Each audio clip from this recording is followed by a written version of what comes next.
अब शुरू होने जा रहा है जनप्रतिनिधि संवाद शहजाद के साथ। नमस्कार, आदाब। आप देख रहे हैं वंडर्स कंपनी चैनल और मैं शहजाद आपका बहुत बहुत स्वागत करता हूं।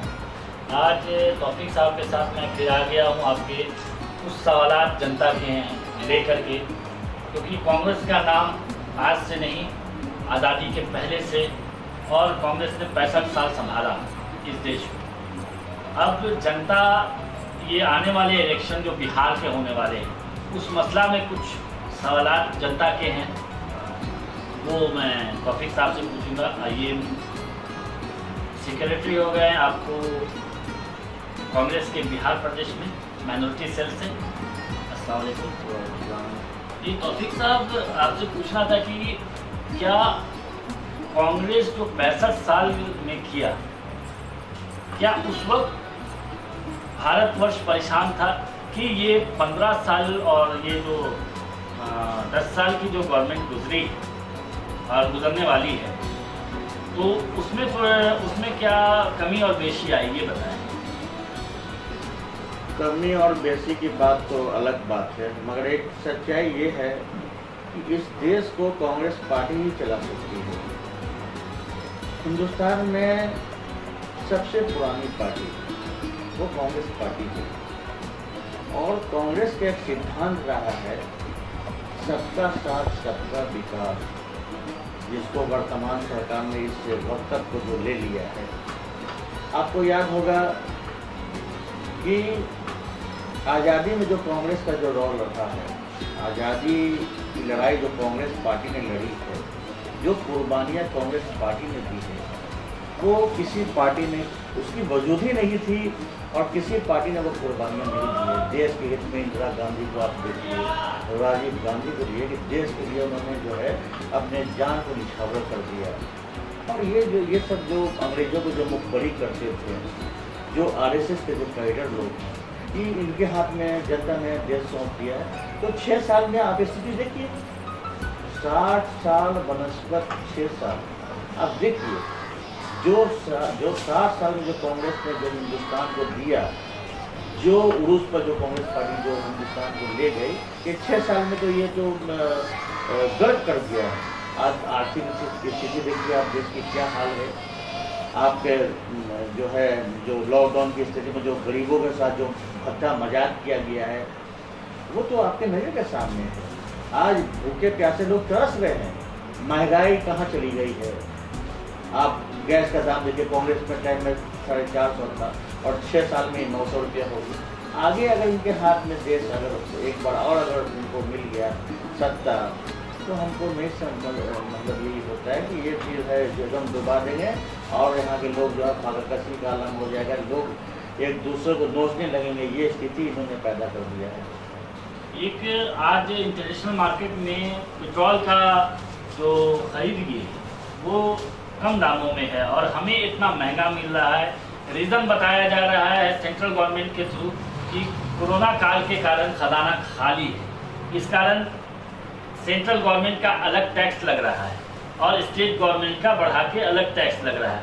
इस पर आप क्या कहना चाहते हैं? क्योंकि इस वक्त मैं आपको एक बात पुरानी याद दिलाता चलूँ, जब केंद्र में सरकार थी कांग्रेस की और पेट्रोल का दाम बढ़ा था, तो इसी बीजेपी ने, इसी सेंट्रल गवर्नमेंट जो अभी है, उसने पूरे इंडिया में चक्का जाम करके एक आंदोलन किया था 1 दिन का। तो इस पे आप क्यों नहीं कुछ कह पा रहे हैं? अभी जो स्थिति है पूरी दुनिया की, आप देख रहे हैं मीडिया के द्वारा कि हर नेशनल मतलब हर कंट्री में पेट्रोल का दाम जो है नीचे गिरता जा रहा है। पेट्रोल यूज नहीं हो रहा है। मतलब जो गाड़ी जो सवारी जो लोग करते थे वो सब अभी अपने घरों में बंद है और दाम भी बढ़ गए। क्या वजह कि हिंदुस्तानी ऐसा एक मुल्क है जहाँ जो पेट्रोल का दाम रोज ब रोज बढ़ता ही जा रहा है। आपके बगल में पाकिस्तान है, आपके बगल में बांग्लादेश है, आपके बगल में नेपाल है, आपके बगल में चाइना है, वहाँ पेट्रोल का देखिए स्थिति क्या है। जहाँ तक संस्कार की बात आती है, कांग्रेस में ये संस्कार नहीं है। जनता देख रही है, जनता जान रही है और सही समय पर जनता सही फैसला करेगी। और जो स्थिति जो देश की है, आप जान रहे हैं कि आरबीआई के दरवाजे पर ये भीख मांगने की जा रही है। आपकी सब केंद्र की जो सरकार है आरबीआई में कई बार कर्ज ले चुकी है। देश तो जो है डूबने जा रहा है, कर्ज से लदा हुआ देश है। एक व्यक्ति देश का जो कर्ज से लदा हुआ है, ये इनको ये 300 करोड़ रुपये 3300 करोड़ रुपये की ये मूर्ति बना दी है। बताइए क्या उससे जनता को फायदा है, गरीब को क्या उससे फायदा है? ये जितना जो पैसा इनके पास आया है ये भाजपा का कार्यालय बना दिए हैं, दिल्ली में आलीशान बनाए हैं। तो गरीब तो अभी रोटी रोटी के लिए मर रहा है और इनको जो है मूर्ति है और पार्टी का ये झंडा है, पार्टी का ऑफिस है, उसी के पीछे लगे हुए हैं। सर मैं कुछ पूछना चाहूँगा कि हमारे सेंट्रल गवर्नमेंट जिस वक्त बीजेपी के हाथ में, उनके पार्टी फंड में, ठीक है, कांग्रेस जो विपक्षी पार्टी है उसके पार्टी फंड में, ये कोरोना काल में एक आरजेडी ऐसी पार्टी निकली जिसने अपने फंड से निकाल के पैसा तेजस्वी ने गरीबों को मदद किया। क्या कांग्रेस और बीजेपी ने ऐसा करने की कोई कोशिश क्यों नहीं की? कांग्रेस तो किया ही है, अब क्या बात है, कांग्रेस तो किया ही है। सोनिया गांधी है, प्रियंका गांधी है, राहुल जी हमारे हैं। कई मजदूरों को जो है प्लेन के द्वारा उनके जो है गांव और शहर और जिला और स्टेट में भेजा गया। कांग्रेस पार्टी तो हर जहां जहां कांग्रेस की सरकार है गरीबों को भरपूर मदद किया गया है। तो आप ये मैं यही कहना चाहता हूं कि अगर कांग्रेस की जहां जहां सरकार है वहां पेट्रोल के दाम क्यों नहीं कम है? देखिए ये केंद्र का फैसला है। देखिए ये कोई राज्य स्तरीय चीज नहीं है कि यहाँ पेट्रोल जो है 10 रुपए है और दिल्ली में आपको 5 रुपए मिलेगा, ऐसी बात नहीं। ये कर जो टैक्स होते हैं, टैक्स जो स्टेट गवर्नमेंट का जो टैक्स होता है उसमें तो कमी की जा सकती है। कांग्रेस पार्टी कहीं ना कहीं बंधी भी है, चूंकि सरकार केंद्र में जो है वो भाजपा की सरकार है। और जो अभी जो स्थिति है, जो कांग्रेस पार्टी की जो स्थिति है, आपको आपके पास आपके भाजपा के फंड में इतना पैसा कि कांग्रेस के विधायक को आप खरीद ले रहे हैं। लालच है, लालच है।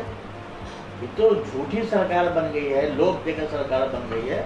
ये तो खरीद रही है। और जहाँ तक पेट्रोल की बात है या किसी भी चीज़ के महंगाई की बात कीजिए, ये सब जो हो रहा है ये सब केंद्र के सरकार के इशारे पर हो रहा है। केंद्र मालिक ना है, राज्य का मालिक कौन है? केंद्र सरकार होता है। केंद्र सरकार जो गाइडलाइन करेगा उसको राज्य सरकार को मानना पड़ेगा, ये मजबूरी उसकी है। अब आने वाला इलेक्शन है बिहार में, इसकी प्रिपरेशन हर एक पार्टी अपने तौर पे कर रही है।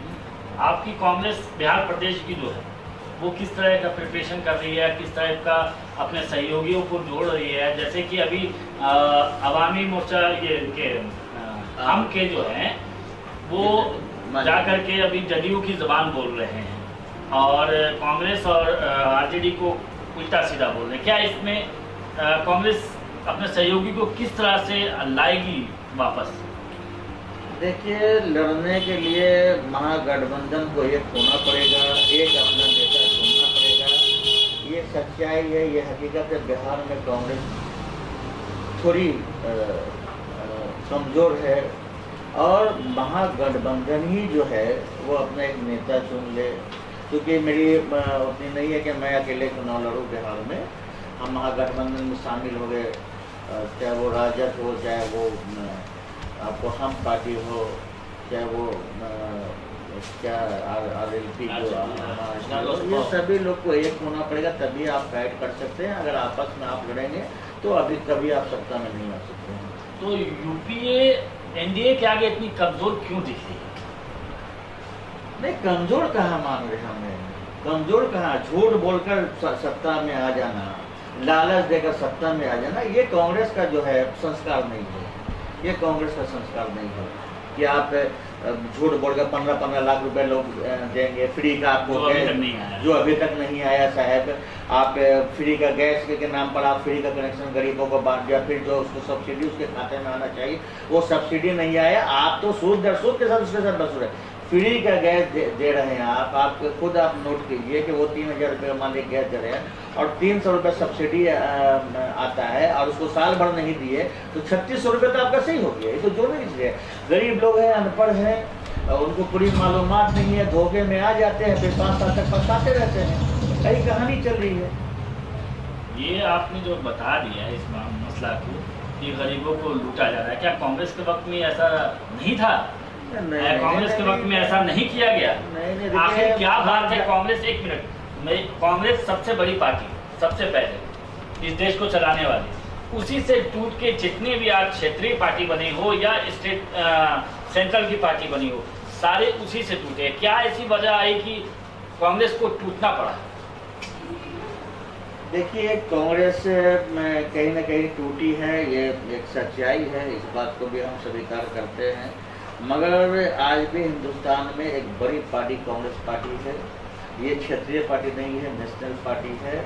और आपसी मतभेद होता है, सिद्धांत के नाम पर हो, आस्था के नाम पर हो, पार्टी में कुछ जो है पद के नाम पर हो, ऐसा होता है। ये हर पार्टी में है, हर पार्टी में, पूरी दुनिया में कोई कांग्रेस पार्टी एक छूटा नहीं है, हर जगह इस बात की लड़ाई। मगर कांग्रेस पार्टी जो है संस्कारित पार्टी है, संस्कृत पार्टी है, और ये अपना नेता बस एक ही है। आपका कहने का मतलब है एक बीजेपी को छोड़, यानी एनडीए का जो घटक दल है उनको छोड़ के बाकी आपके जो सपोर्टर दल हैं या वो अलग से ही इलेक्शन लड़े, यानी आप लोग में मतभेद है, मनभेद नहीं है?